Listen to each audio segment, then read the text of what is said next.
Hello everyone, it's DynoStorm, and I just wanted to make a quick video talking about the Godot engine, which is what I'm currently using to work on my little game Westmen, which is a pretty crispy little shooter game where you go and you shoot degenerates, basically. It's quite fun. You play as European heroes and you capture things and you unlock stuff. It's a very gamey game. In any ways, I'm gonna go ahead and say what's amazing and what's terrible about it, because I have a lot of mixed feelings about the Godot engine, and yeah, this should be a fun one.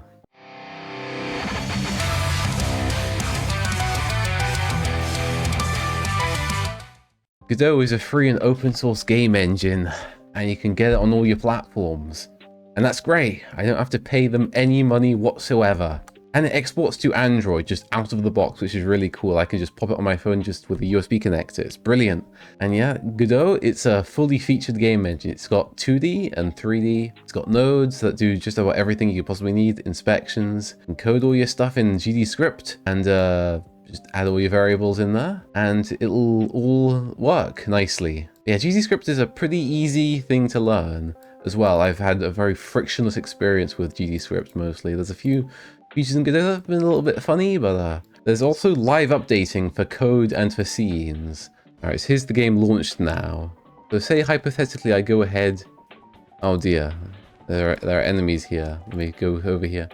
If I take a little player character and I move him over here, for example, let's move him all the way over here. Then we go back, then we save it, and we go back to the game, and he's gone. And he's way over here now. Oh yeah, the animation player is also a very useful tool for just quickly doing little animations just on the fly. And live coding as well, this invincibility ring, so that you can have it animated inside the editor as well. You can do all kinds of things with this. So basically you just add a tool up there and it'll run all the code in the editor as well. Just be careful that you don't put something in there that is paradoxical and it makes Godot crash. There's also a ton of nice little tutorials on the internet about the Godot engine. Okay, so that's basically all the amazing and good things I like about the Godot engine. Let's talk about the bad stuff now. Oh no. Alright, so here's something. Big tiles, the tile map editor, it does have some funniness to it. Yeah, so by default the tiles just match the exact tiles of this grid type thing. If you design everything very carefully and everything just to the exact square, then it's fine. But if you make something that's like a larger tile, like what I've done here with this Neolithic hut, then it's a little bit more fiddly. It doesn't quite snap to it. You got to make sure all the numbers are correct on the texture origin, the YSOR and everything. You can get pretty pixel accurate, and it's a little bit wacky. I think that's a little bit troublesome. I would much rather just have, you could have a bigger tile and it just neatly fills one-to-one with all the little squares. I think that would be really cool and would be preferable to the system we have here. Alright, so another thing that's a bit of a bother is resources. These things. So you have like this is like a shape. There's different kinds of resources like particle systems and shaders and tile sets and things like this.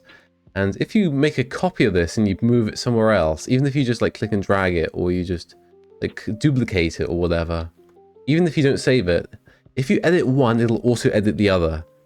And that's very counterintuitive. If I copy and paste a paragraph in Word or something, and I edit one of the paragraphs, I expect the other paragraph to stay the same. So I think it would be better if for resources, it mirrored it one-to-one if you saved it as the resource. But if it's just like on the fly, just making rectangle shape or whatever, and it's just not saved as a particular object, it's just kind of there, then it is unique in and of itself. In order to not have this thing, you have to go make unique. So I think every time it gets copied, it should be make unique by default. And if you instantiate a bunch of objects and you edit the resource in some way in the code, then that also makes it work on all of the objects all at once. That can be a bit frustrating, and you need to be a bit creative about how you sort that, get your head around that sort of thing. Another little problem is, well, I'm gonna zoom in a little bit here. We've got a little function here that I've created. This is like how I do sound effects in the game. And if I edit the function, as you can see, I can move around And the prompt on the bottom doesn't change unless I actually type something.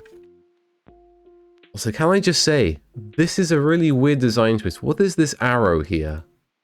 It actually closes this sidebar for the scripts.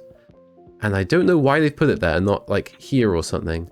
Like, you have these bars here. They kind of highlight when you go over them, which is very strange. And you can't fully close these sidebars, which is kind of weird. In Game Maker, you can just like click on it and it vanishes and it's done. But here, it's like you can't close these sidebars at all. And with this inner one, there's like an exception to the rule. You can kind of stretch it out, but you can close it completely. But the button is on this lower bar here. This is like the search bar and the few little details. It's just a weird design choice. Am I the only one annoyed by this? This should be here, and everything should be closable and have a consistent, coherent UI design. Here's another little pet peeve. The animation player has these key buttons that appear in the inspector so you can animate them, and there's just like barely any feedback when you're adding keyframes. When you're hovering over them and you're clicking on them, there's just nothing there. There's been times when I'm like in the flow of animating and I think I clicked the button and I haven't. So I think that could be sorted out a bit. Part of me is wondering whether the key should be on the left side. Maybe that would be easier because like no one's going to be clicking here, most likely. But here you can you might be able to miss a little bit more. I don't know. Also, here's another little issue I had. I'm trying to assign this node over here to this area, and you can usually just click and drag it into that box. But okay, so I click on up and I go neighbor top and I go to the device type button, and it selects the device type and it opens the inspector for the device type as I'm dragging it to put it into the up button's neighbor slot, which is really annoying. You can assign it just by clicking on it, but it's just like, there's just all these little weird bugs. You'll encounter tons of these if you use Godot. And it's open source software, so you know, you get what you pay for, I guess. Alright, and here's another little thing. So here's like a bare minimum project humanly possible. Okay, this game project is just under 2 megabytes, and I'm going to export it. As you can see, as I've exported the game itself into an exe file, it's now suddenly ballooned to like 80 megabytes. So there's like 78 megabytes of just God knows what in there. And is it all necessary? I don't know. I expect it to be a little bigger than the project size to some extent. I know it seems like there's a bit of bloat in the export. And I know, could that be made a pinch smaller, I'm wondering. Maybe I'm just being pedantic, but I expect a little smaller than this. It's literally just a program that opens one SVG file, like in a area, and renders grey, and that's it. It should not be like 80 megs. Also, the Godot engine community manager who runs the social media posted a bit of cringe the other day, and well, it's invited a little bit of mockery. To put this controversy in the most simplest possible terms, they said they want to make things, they want to celebrate woke, which basically means they want to make things gayer, and they block everyone who disagrees, including people who have financially backed them. So this was a pretty big storm when it happened back in the day, and it even inspired some people to branch out away from Godot and put their talents into other places. Here's one branch, the Redot engine, that some of you might have heard of. And yeah, they've already got like a sleeker website than Godot, which is kind of interesting. Like, look at them, they've got animations, they got all this stuff moving. Like, this is a proper like modern website. It's pretty decent, and there seems to be a lot of energy behind this, even though they've had a few oopsies in the beginning. But yeah, there's also the Blazim engine, which again, a very nice sleek website. And again, these are at the moment like pretty similar to Godot, but like with minor differences.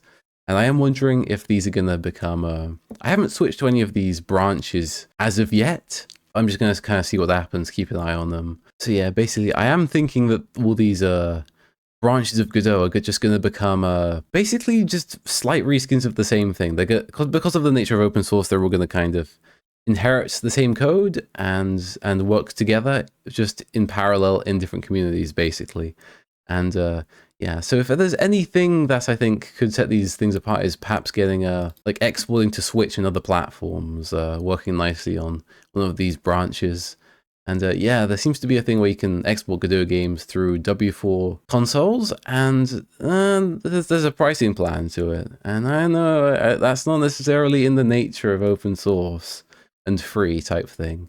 So it would be nice to see if we could get some more sensible ways of getting our games onto the Switch. Because if you're a developer and you see the little cute little Godot logo, this little thing, well, you're probably gonna want to put your game on the Switch because you're that kind of demographic. You're like me. You want to make little cute games that are fun and colorful and stuff, mostly. But yeah. Alright, so that was just a quick little video talking about Godot and some various things going on, some things that I like about it, some things not so much. And yeah, that's all for now. Oh yeah, and don't forget to head to DynoStorm.com and sign up with your email address, because then you'll be able to be the first people to play Westman when it is ready. And I'm currently developing it. And don't forget to subscribe to and see how things are going. I'll make devlogs regularly. Alright, that's all from DynoStorm. Goodbye.